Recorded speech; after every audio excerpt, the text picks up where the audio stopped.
دانش کتب میں خوش آمدید۔ کیا اکثر ایسا ہوتا ہے کہ اہم کام کل پر ٹال دیے جاتے ہیں؟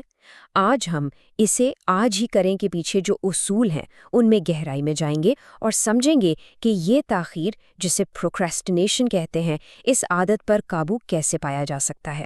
تو آج ہم جن نکات پر بات کریں گے وہ یہ ہیں۔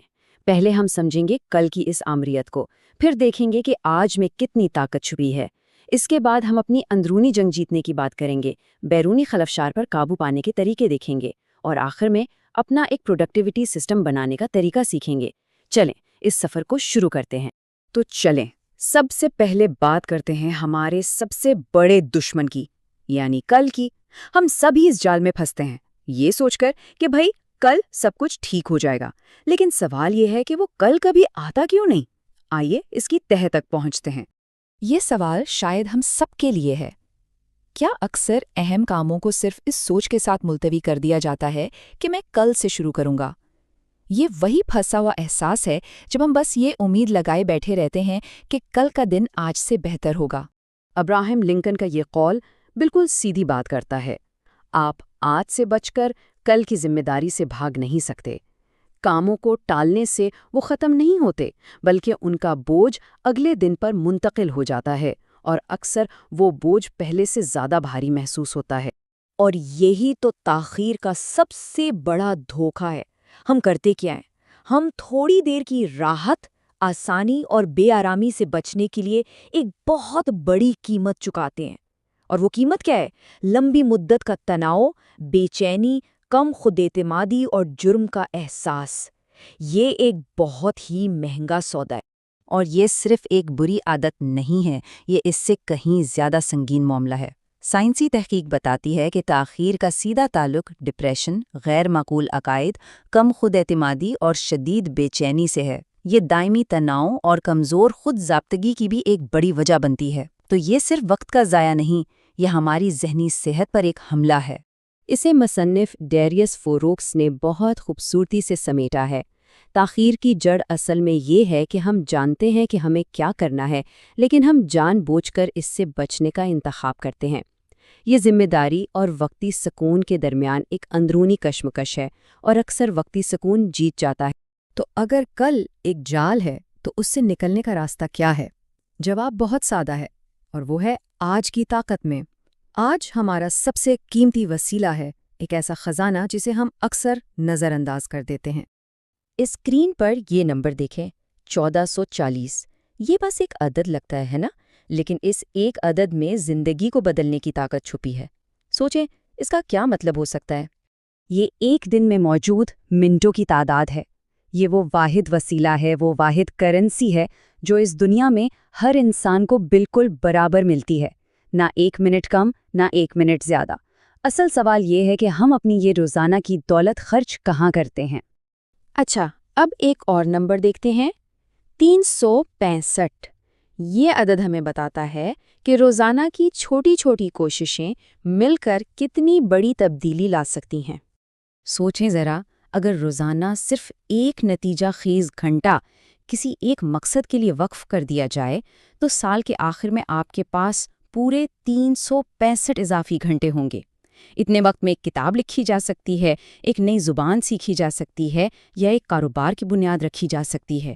یہ ہے روزانہ کے ایک گھنٹے کی طاقت۔ اور یہ بہت اہم نکتہ ہے، ہماری شناخت ہمارے ارادوں سے نہیں بنتی کہ ہم کیا کرنا چاہتے ہیں، بلکہ اس سے بنتی ہے جو ہم ہر روز کرتے ہیں۔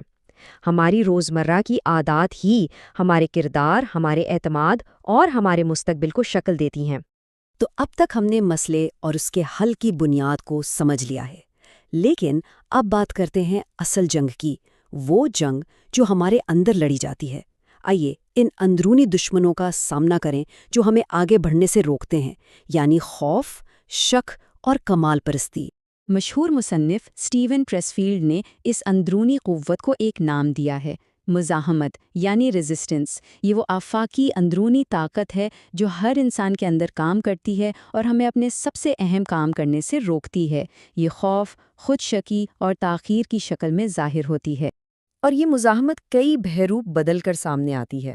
کبھی یہ ناکامی کا خوف بن کر آتی ہے، کبھی تنقید کا ڈر، کبھی یہ کمال پرستی کی شکل اختیار کر لیتی ہے کہ سب کچھ پرفیکٹ ہونا چاہیے، اور کبھی یہ خود شکی کی آواز میں کہتی ہے کہ میں اس قابل نہیں ہوں۔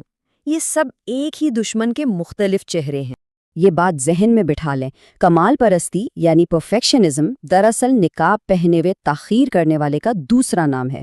کامل ہونے کا انتظار کرنا کام شروع نہ کرنے کا سب سے عام اور خوبصورت بہانہ ہے۔ اصل مقصد عمل کرنا ہے، بے عیب ہونا نہیں۔ تو پھر اس خود شکی کو ہرایا کیسے جائیں؟ اس کے لیے 3 عملی قدم ہیں۔ پہلا، چھوٹی شروعات کریں، چھوٹے چھوٹے کام مکمل کریں تاکہ کامیابی کا ایک ٹریک ریکارڈ بنے۔ دوسرا، ذہنی مضبوطی کی مشق کریں، اسٹوئکزم، عملیت پسندی جیسی چیزوں کے بارے میں پڑھیں تاکہ اپنے خیالات پر قابو پا سکیں۔ اور تیسرا، اپنی سیکھنے کی صلاحیت پر بھروسہ کریں۔ اعتماد عمل سے آتا ہے، پہلے سے سارے جوابات جاننے سے نہیں۔ اچھا، اندرونی جنگ کی بات تو ہو گئی، اب آتے ہیں بیرونی میدان جنگ کی طرف، یعنی وہ خلفشار جو ہمارے ارد گرد موجود ہے۔ آج کی دنیا میں ہماری توجہ پر ہر طرف سے حملہ ہو رہا ہے۔ یہ آج کے دور کی سب سے بڑی ستم ظریفی ہے۔ آج کا انسان معلومات سے تو بھرا ہوا ہے، لیکن وضاحت سے بالکل خالی ہے۔ ہمارے پاس ہر سوال کا جواب موجود ہے، لیکن ہمیں یہ نہیں معلوم کہ کون سا سوال اہم ہے۔ اسے سائنسی زبان میں کوگنیٹو سوئچنگ کاسٹ کہتے ہیں۔ یہ وہ ذہنی قیمت ہے جو ہم ایک کام سے دوسرے کام پر توجہ منتقل کرتے ہوئے ادا کرتے ہیں۔ ہر بار جب کوئی نوٹیفیکیشن چیک کیا جاتا ہے تو ہمارا دماغ اپنی رفتار کھو دیتا ہے اور دوبارہ اسی گہرائی سے توجہ مرکوز کرنے کے لیے بہت زیادہ توانائی خرچ ہوتی ہے۔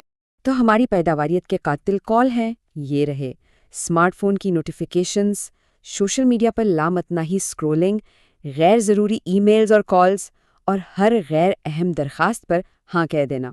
یہ وہ چیزیں ہیں جو ہماری توجہ اور توانائی اور دیمک کی طرح کھا جاتی ہیں۔ یہ اس کتاب کا ایک بہت ہی گہرا پیغام ہے کہ نظم و ضبط اصل میں آپ کو آزادی دیتا ہے۔ جب آپ اپنے خلفشار پر قابو پا لیتے ہیں، تبھی آپ حقیقی تخلیقی صلاحیت اور توجہ حاصل کر پاتے ہیں۔ اصل آزادی یہی ہے۔ ٹھیک ہے، تو اب ہم اس مرحلے پر ہیں جہاں تھیوری کو عمل میں بدلنا ہے۔ اب وقت ہے ایک ایسا نظام بنانے کا جو پیداواریت کو عادت بنا دے، کیونکہ صرف قوت ارادی پر بھروسہ کرنا کافی نہیں ہے۔ مشہور مینجمنٹ گرو پیٹر ڈرکر کا یہ 3 قدمی طریقہ بہت مؤثر ہے۔ پہلا قدم، اپنے وقت کو جانیں۔ 2 ہفتے تک اپنی ہر سرگرمی کو لکھیں تاکہ پتہ چلے کہ وقت اصل میں جا کہاں رہا ہے۔ دوسرا قدم، ضیاع کی نشاندہی کریں اور خود سے پوچھیں اگر میں یہ کرنا چھوڑ دوں تو کیا ہوگا۔ اور تیسرا قدم، جو غیر ضروری ہے اسے بے رحمی سے اپنی زندگی سے ختم کر دیں۔ پھر آتا ہے ایٹ دیٹ فراگ کا اصول، یعنی اپنا سب سے اہم یا سب سے مشکل کام صبح سب سے پہلے کریں۔ جب آپ یہ کر لیتے ہیں تو پورا دن آسان لگتا ہے اور آپ کو ایک بڑی کامیابی کا احساس ہوتا ہے جو پورے دن آپ کو توانائی دیتا ہے۔ ایک کامیاب دن کی بنیاد پچھلی رات رکھی جاتی ہے۔ یہ 30 منٹ کا شام کا معمول اپنا کر دیکھیں۔ پہلے 10 منٹ میں دن بھر کا جائزہ لیں، اگلے 10 منٹ میں کل کی منصوبہ بندی کریں، اپنی ترجیحات طے کریں، پھر 5 منٹ میں اگلے دن کے لیے چیزیں تیار کریں جیسے کپڑے یا بیگ، اور آخری 5 منٹ میں ایک کامیاب دن کا تصور کریں۔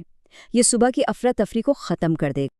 اور یہ کچھ مزید حربے ہیں جن سے آپ اپنا ذاتی نظام بنا سکتے ہیں، جیسے خود کے لیے ڈیڈ لائنز مقرر کرنا تاکہ کام میں تیزی آئے، کسی دوست یا کوچ کو جواب دہ ہونا، ہر کام کے لیے وقت مختص کرنا یعنی ٹائم بلاکنگ، روزانہ ورزش کرنا اور خلفشار کو اپنی زندگی سے نکال باہر کرنا۔